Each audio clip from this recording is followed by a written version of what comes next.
following program is a production of Ho'ike Kaua'i Community Media.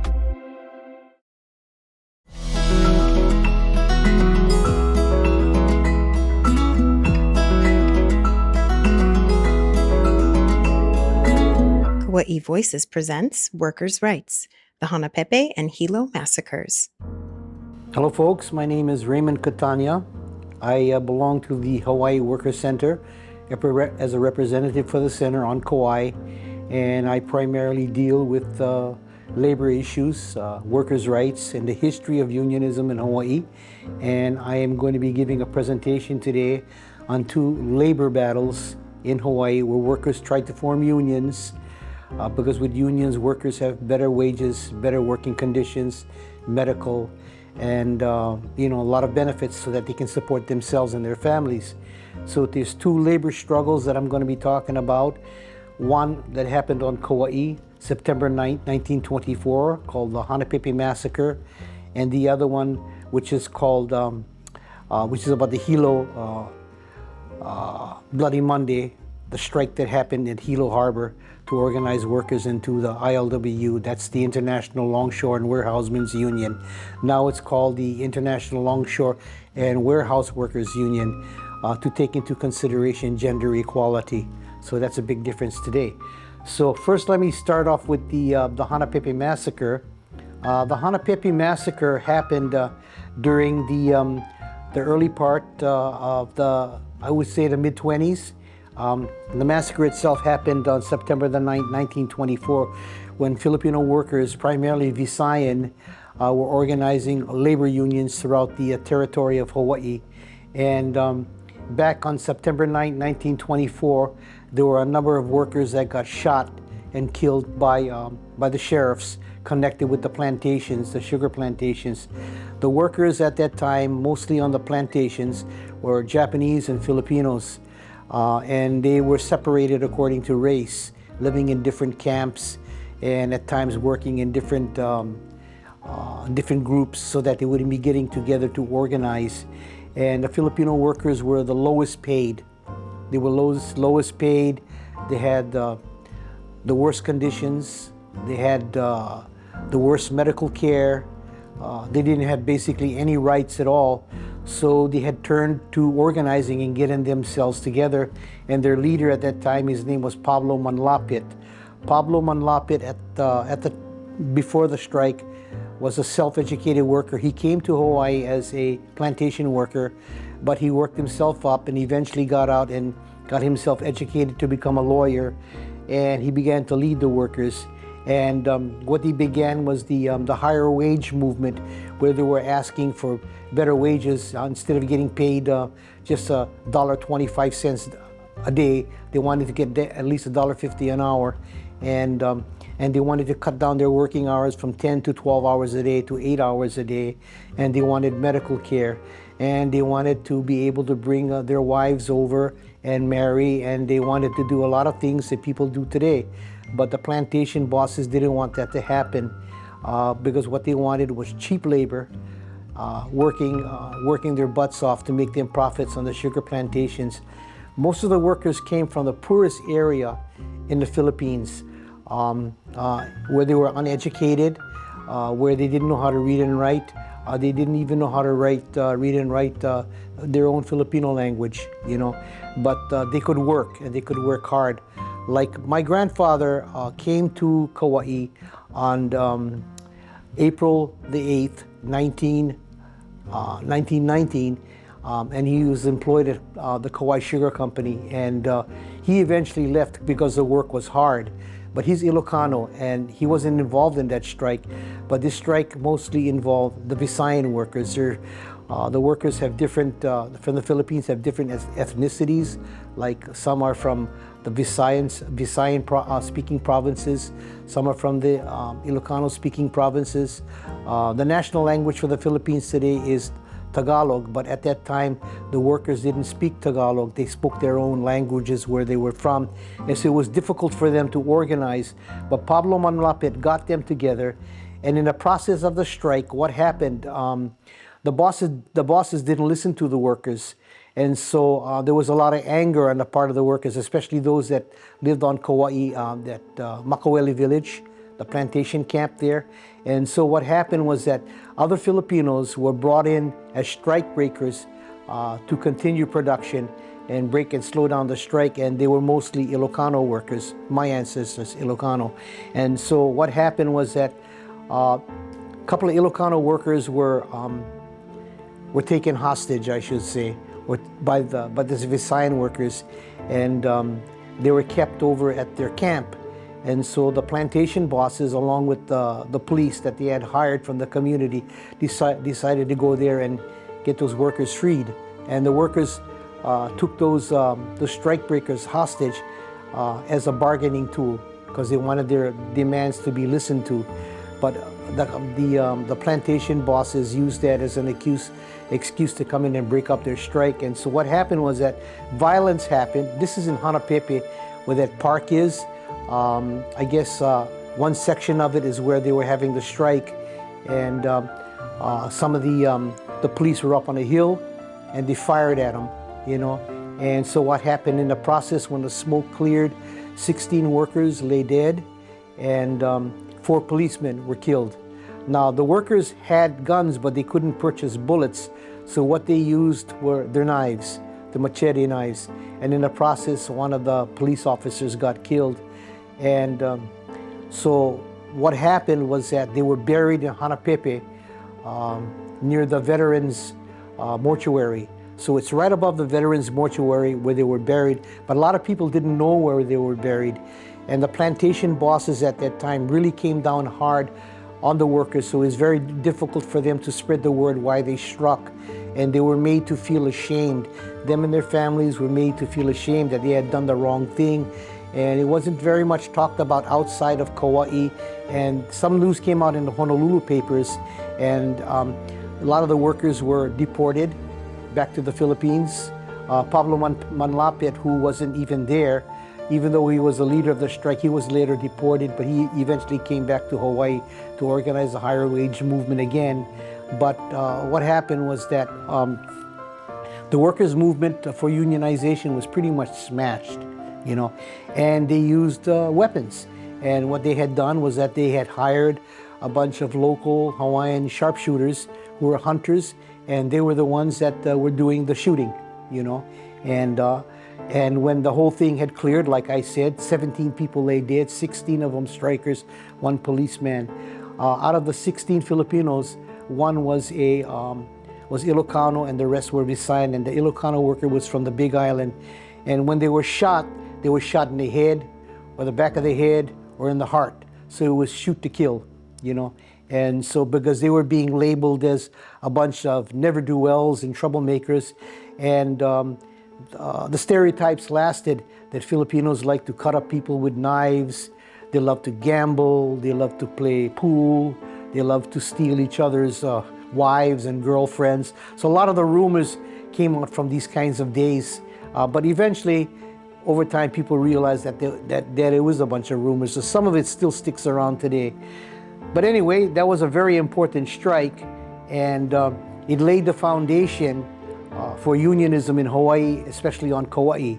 Now, the interesting thing was that although the word was kind of about the strike was kind of hidden, it was still there. People understood it in Kaua'i, especially in the Hanapepe area, as called the Battle of Hanapepe.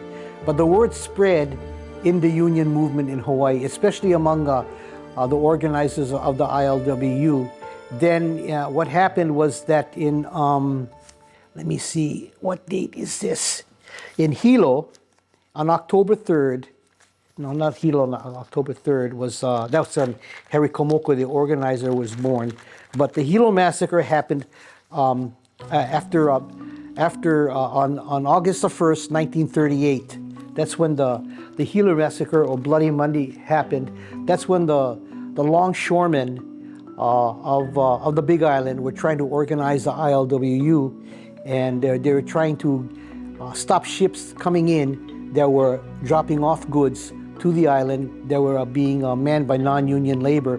So Harry Kamoku, who was the main organizer for the the Hilo dock workers, was able to bring all the different nationalities together, because at that time on the docks they were all divided by race. The Japanese had their own gangs, the Filipinos had their own work gangs, the Portuguese had their own gangs, the Japanese had their own work gangs, and Harry Komoku was very able to bring them together across racial lines.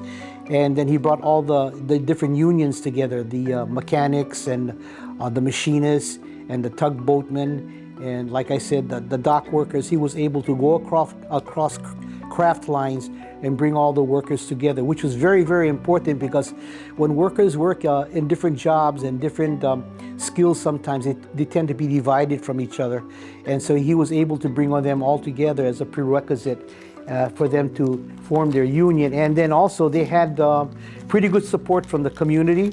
They got their wives and girlfriends supporting them in auxiliaries. They got the small store owners to come out and support them. They got students to come out and support them. And so their tactic was to stop the ship, the Wai'ale'ale, from unloading. And the most important thing that they had done was, this is the first time in Hawaii's history that nonviolent civil disobedience was used. They weren't going to fight back. They weren't going to fight back and use any violence. And so what they were going to do was occupy the harbor, and so that they weren't able to bring the goods across. But in the process, the police didn't like this, and the big corporations didn't like it. That was, at that time, they were called the Big Five. The Big Five corporations, who not only control the plantations, but they control the docks as well, and they control the whole island and all the islands in Hawaii, and including the political structure. They didn't like this, and what they did was that they recruited policemen who used the same guns and the same weapons that happened in Hanapepe. But nobody died in this one, but over 50 of the people got severely beaten up, stabbed, clubbed, tear gassed, and this word spread throughout Hawaii. And when the word spread, workers later organized. It really got people's nerves up, and they decided to take on the bosses in Hawaii. So that's why we have one of the highest densities for unionism in Hawaii today. It's not that high, but it's higher than any place else outside of New York and Washington. Hawaii's got the 20+% of our workforce organized into unions. Most of them are public workers, Hawaii Government Employees Association right now, or the United Public Workers, a lot of teachers, a lot of nurses, a lot of hotel workers. In fact, the hotel workers really represent mass production workers in its purest sense in Hawaii. And what really helped that was that just before Harry Komoku led the strike, the Little Wagner Act was passed in Washington, D.C., which enabled the workers through the National Labor Relations Board to organize unions. The unions pushed really hard for that, and industrial workers were included, because before that it was only like craft workers who were organizing, like machinists and printers and mechanics. They had their own separate unions. But with the advent of the Wagner Act, workers were able to really organize, unions were really able to organize industrial workers. And in Hawaii, the industrial workers at that time were the sugar workers and the pineapple workers. And so that was a big deal, and that kind of lays the foundation for Hawaii today. In fact, we have a pretty multiracial society with a lot of intermarriages here, and that happened because the unions were able to bring all the nationalities together. We have a real high rate of interracial marriage in Hawaii. And I would give that credit to the ILWU and the labor organizers who brought everyone together. Now, I have a little poster that I made, and I'm going to show this. And it's called Maka'ainana Power. Maka'ainana is the Hawaiian word for workers, and worldwide, because the workers' movement is worldwide, the workers' movement for social justice. And I got two fists here, breaking a chain, the chains of oppression. And it says, in solidarity with Kaua'i, from Kaua'i with aloha.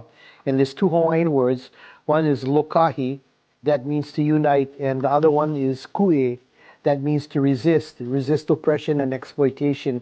And on the bottom I have, an injury to one is an injury to all, which is the main slogan of the ILWU. which is a pretty good thing, is that, you know, if you have workers in one area getting screwed over, those become your allies that you have to support. And it was actually a slogan that came from the industrial workers of the world who wanted to organize workers into one big union.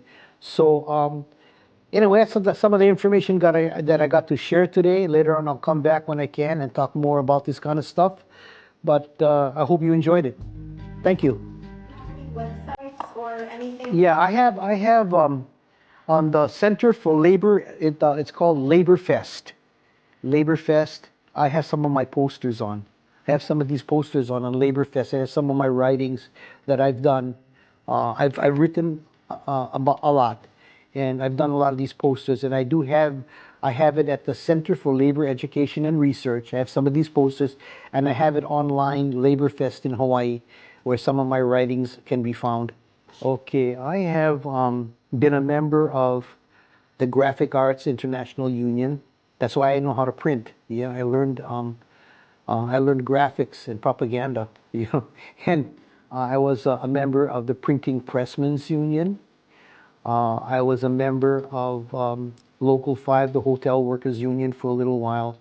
You know, and I was a member of the United Public Workers, and I was also a member of Hawaii Government Employees Association. Those are the unions that I've been involved in. I'm a retired member of the HGA, Hawaii Government Employees Association, in good standing, believe it or not, you know. But I make my opinions known, you know, even though it's too far on the left for some of these guys to accept, you know. And I was a strong Bernie Sanders supporter because of his. I loved him because of his openness in supporting workers, and not being ashamed to talk about socialism, which I'm not. So I'm willing to talk to all working people who wanna get a history. You know, I've done it, and I've also spoken in front of other union conventions and stuff. And I connected the Hawaiian sovereignty movement to the labor movement as well. Because back in 1971, I was arrested with 32 other local people stopping the eviction of Hawaiians and farmers from Kalama Valley. And that was the predecessor to the sovereignty movement in Hawaii. That's when we first talked about independence of Hawaii from the United States. You know how old I was? Yeah, 21? Yeah, 20, 21 back then. And I'm 74, so I'm still around, yeah. And I just want to share as much information as I can on the class struggle between the haves and the have-nots. You know, I got this picture right here of the small fish chasing the bigger fish, yeah? Yeah, they're uniting, and usually the big fish go around eating all the small fish. This time they got organized and they're going after the big fish. That's with my t-shirt from the Hawaii Workers Center. Anyway, thanks for giving me this opportunity.